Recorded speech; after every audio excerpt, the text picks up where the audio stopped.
I took lessons as a child, like a preteen, in Rochester, New York, and I had some natural talent. So the potter there asked me to apprentice with her, which I did, and had a great time doing that for a couple of years.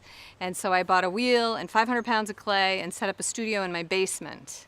But as a teenager in my basement with clay, you know, I got bored quickly. So I sort of abandoned pottery and moved on for a while.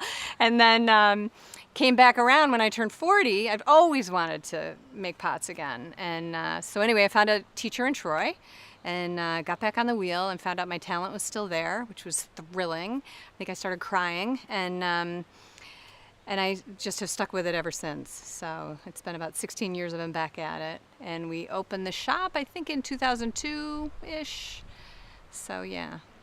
I make my pots over here on the wheel.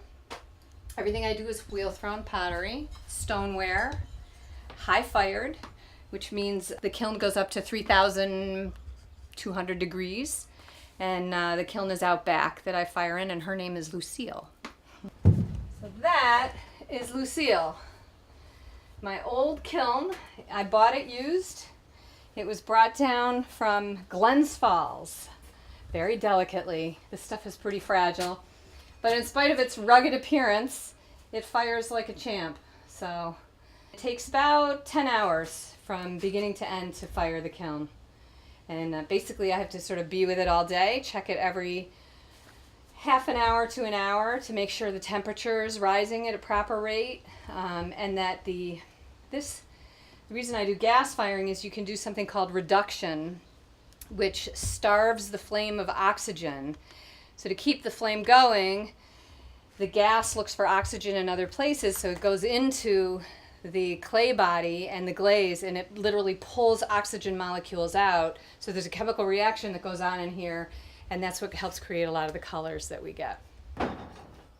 These pots they will become this berry color. So that's kind of fun.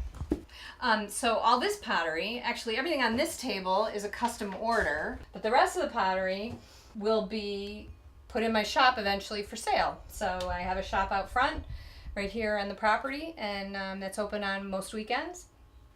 And people come and buy here. I also sell online at Etsy and Amazon, but really the best place to come is here because it's cheapest.